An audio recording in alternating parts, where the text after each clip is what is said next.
study the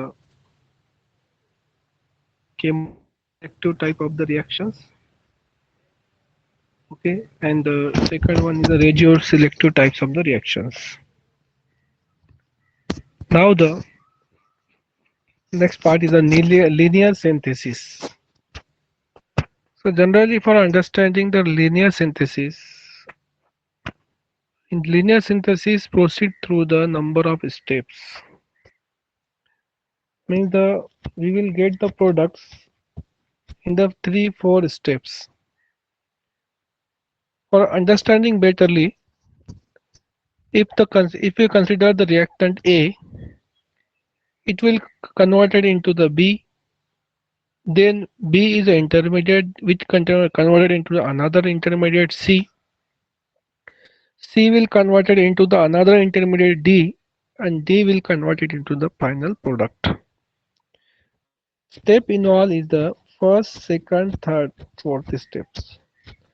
So these are the continuous steps. Means the one converted into the B, B then converted into C, C then converted into D, D then converted into the products. So these types of the reactions are the linear synthesis.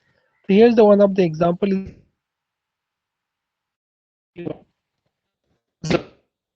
Aniline and reacted with the acetic anhydride. The step there is a acetylation. Acetylation means the this CH3 group. If you are understanding this group, okay. If you understand this group is given here. Acetic anhydride always in the CH3. Okay, what happen? C double bond O, C double bond O, CH3. This is the acetic anhydride form. So whenever the aniline react with an acetic anhydride, so we know that the aniline having the basic property that will react with the carbonyl carbons, and reaction takes place here. This group means the carbonyl nitrogen atoms of the aniline react with this acetyl group. So this reacts of the reactions. In the first step, NH2 groups attach with this NHC double bond और CH3 group के साथ ये पहले step में attach हो जाएगा. तो ये एक फर्स्ट स्टेप हो गई रिएक्शन की. ओके, सेकंड स्टेप में क्या होगा? फिर ब्रोमीन की रिएक्शन होंगी, ब्रोमिनेशन होगा.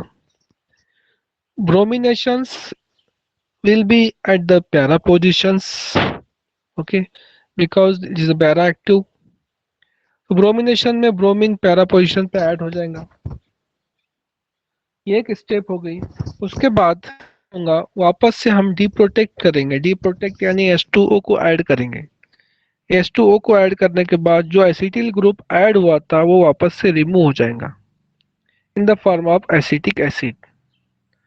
सो ये जो स्टेप इन्वॉल्व हुए हैं, पहले स्टेप का कन्वर्जन, सेकंड स्टेप में, तो इस तरह से हम इसको भी यहाँ पे नाम दे सकते कि ये फॉर एग्जांपल आपका रिएक्टेंट ए था, इसका कन्वर्जन यहाँ पर बी में हुआ, फिर इसका कन्वर्जन सी में हुआ, इसका कन्वर्जन फाइनल प्रोडक्ट में हुआ. ओके, और ये अलॉन्ग विद द क्या है आपका बाय प्रोडक्ट है. ये आपका बाय प्रोडक्ट है.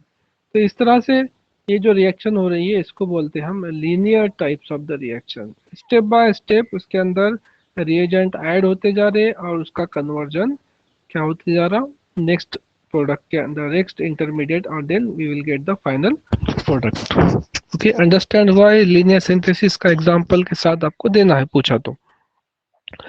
नेक्स्ट है congruent synthesis, sorry next is the convergent synthesis.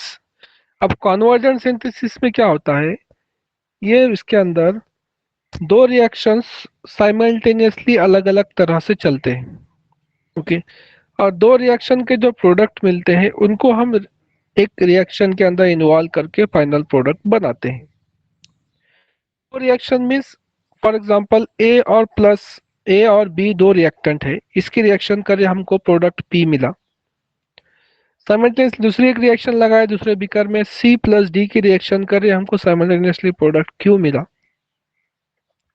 अब ये पी और क्यू को दोनों को एक बीकर के अंदर रिएक्ट करे हमको प्रोडक्ट मिला, दैट इज फाइनल प्रोडक्ट। तो इस टाइप के रिएक्शन को हम क्या बोलते हैं, convergent synthesis types of reactions. Okay, in which the final product is obtained by result of the reaction between the compound obtained separately through two different routes। दो अलग अलग रूट से हम रिएक्शन के प्रोडक्ट को मिलेंगे। अब जैसा एग्जांपल देखना है आपको, तो यहाँ सिंथेसिस ऑफ द बेनाड्रिल। पहली रिएक्शन पहले स्टेप में क्या किया हमने, ऑक्सीरेन की रिएक्शन कर रहे अमाइन के साथ, सेकेंडरी अमाइन के साथ रिएक्शन करे ऑक्सीरेन की, this is the first step. Okay, और हमको एक जो है यहाँ पर प्रोडक्ट मिला है। स्टेप 2 में क्या करें, हमने अलग से और एक रिएक्टेंट लिए, उसके ब्रोमिनेशन बेंजीन रिएक्ट किया, उसका एक प्रोडक्ट मिला हमको। अब ये जो दो प्रोडक्ट थे उनको सेपरेटली एक बीकर के अंदर लिए, ओके, और उनके रिएक्शन करके हमको बेनाड्रिल एज अ प्रोडक्ट मिला है। तो ये जो स्टेप इन्वॉल्व हुए हैं इसको क्या बोलेंगे आप, कौन सी टाइप्स ऑफ रिएक्शन बोलेंगे?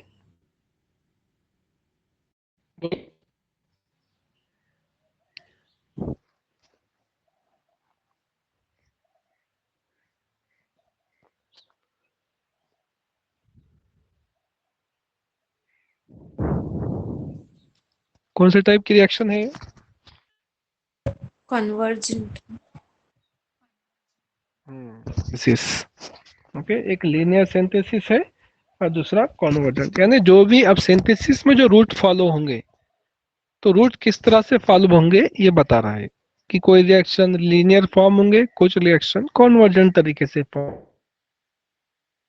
कि। तो हम सिंथेसिस का टॉपिक देख रहे हैं, तो उसमें जनरल टर्म बताया, तो उसमें एग्जांपल के तौर पे ये दो एग्जांपल उसने दिया। अब हम मेन रिएक्शन पे आएंगे, सिंथेसिस के रिएक्शन पे, that is the Mannich reaction. Mannich is the well known name reactions. Okay, Mannich के अंदर क्या होता है, aldehyde, ketones, okay, active methylene compounds होता है जिसके अंदर एक्टो हाइड्रोजन होता है, एक लेते हैं। ओके, और उसके साथ दूसरा क्या होता है, एक अमाइन लिया जाता है, primary secondary types of amine लिया जाता है, और उसके बाद एक एल्डिहाइड लिया जाता है। तीन रिएक्टेंट होते हैं। मैनिच रिएक्शन जब भी माइंड में आए तो आपके ध्यान में आना चाहिए, एक एक्टिव मिथिलीन ग्रुप, दूसरा एल्डिहाइड, तीसरा अमाइन, या फिर अमोनिया ले सकते हैं या प्राइमरी सेकेंडरी अमाइन ले सकते हैं, और उससे आपको जो कंपाउंड मिलेगा that is beta amino compound आपको मिलेगा, और इसी को क्या बोलते हैं, मैनिच रिएक्शन बोलते हैं। तो ये रिएक्शन किस तरह से होती है देखेंगे हम। देखिए यहाँ पर लिया गया एसीटोफेनॉन, ओके, एसीटोफेनॉन, दूसरा लिया गया है फॉर्मल्डिहाइड, और तीसरा लिया गया है सेकेंडरी अमाइन। अभी रिएक्शन में होता क्या है, यहाँ पर ध्यान में देने की जरूरत है कि यहाँ पर ये जो है अमाइन, जो है अमाइन का हमने नेचर देखा है। अमाइन एसिडिक नेचर होता है या बेसिक नेचर होता है अमाइन का?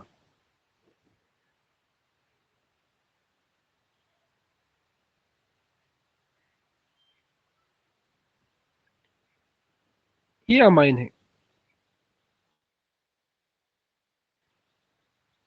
This is secondary. तो अमाइन का नेचर जो होता है वो बेसिक नेचर होता है, बेसिक नेचर।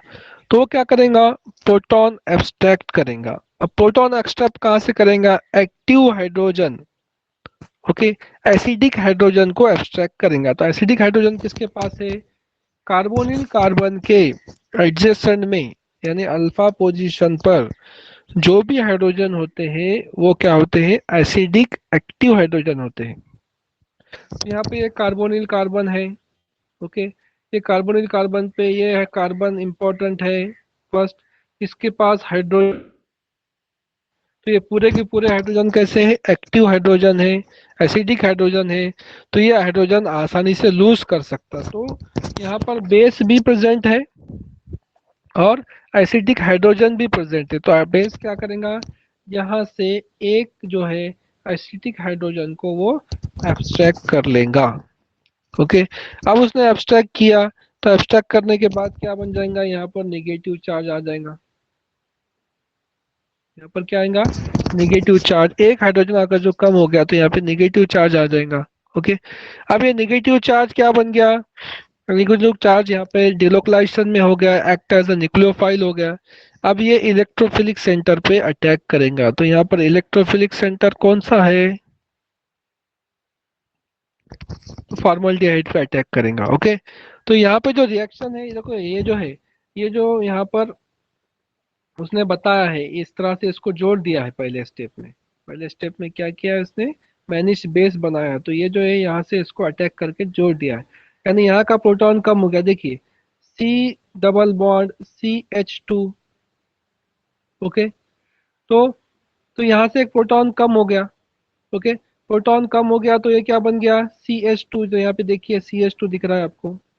अब ये CH2 जो बना है, ध्यान दीजिए थोड़ा रिएक्शन पर, ये जो CH2 बना है, ये CH2 क्या किया है इसने, यहाँ पर अटैक किया, या मैं इसका मतलब यहाँ पर भी क्या हो गया, ये बॉन्ड ब्रेक हो गया। बॉन्ड ब्रेक होने के बाद ये CH2 ऑलरेडी है, ये CH2 से अटैच हो गया, यानी यहाँ पे देखो ये CH2 है, ये दूसरे CH2 से अटैच हो गया। ओके, CH2 से अटैच होने के बाद यहाँ पर बन गया OH, O गया, OH बन गया।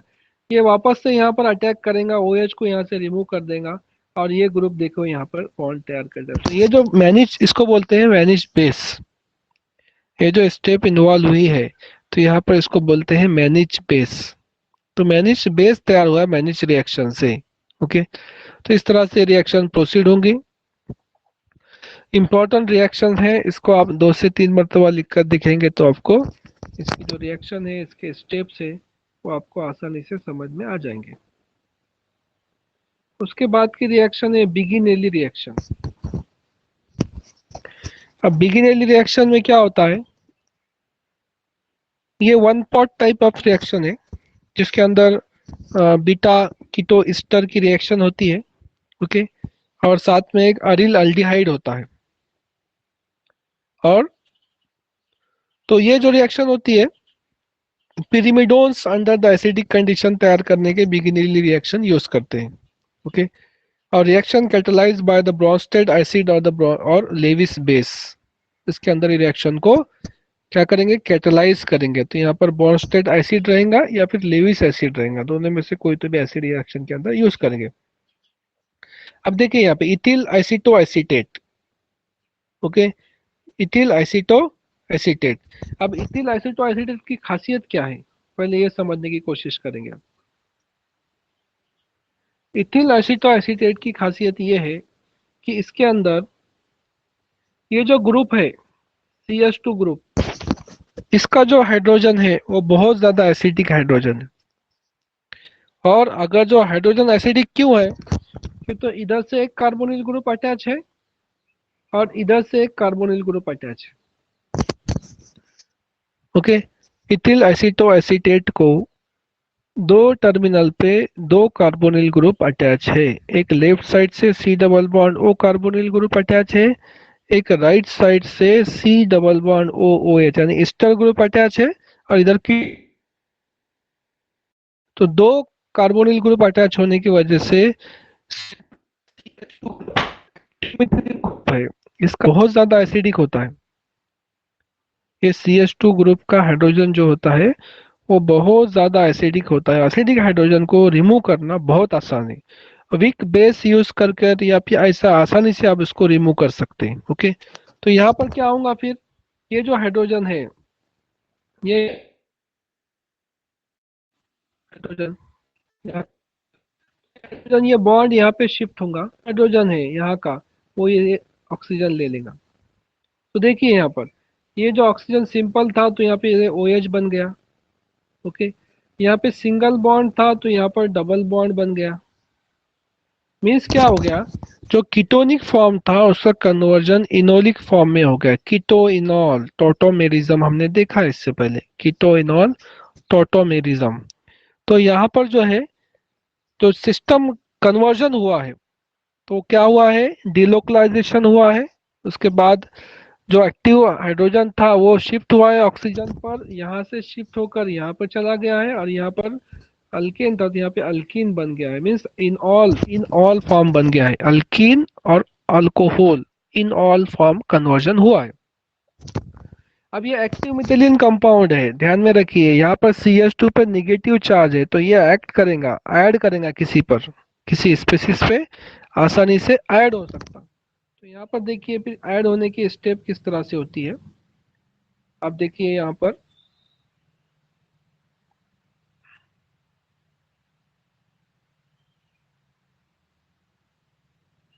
यहाँ पर बन गया ये एक्टिव मिथेलिन कंपाउंड हमारा। ओके, बीटा कीटो एस्टर ये बन गया। साथ में हमने जो लिया है ये है अल्डिहाइड, ये है अल्डिहाइड, ये अल्डिहाइड है, सबके समझ में आया ना, aldehyde C6H5 C double bond OH, यानी ये अल्डिहाइड कंपाउंड है, CHO दिख रहा है वहां पर। और दूसरा जो है यहाँ पर, ये जो टर्मिनल पे दिख रहा है, ये क्या है, ये वाला, इट इज अ यूरिया, ये क्या है, urea, CH3, sorry NH3 C double bond O NH3, ये जो स्ट्रक्चर होता है ये यूरिया का स्ट्रक्चर होता है। तो यहाँ पर आपको दिख रहा है यूरिया है वो। ओके, तो रिएक्टेंट कितने हैं हमारे पास, इथिल एसीटो एसीटेट था, उसका कन्वर्जन हम beta keto ester enol form में कन्वर्ट किए।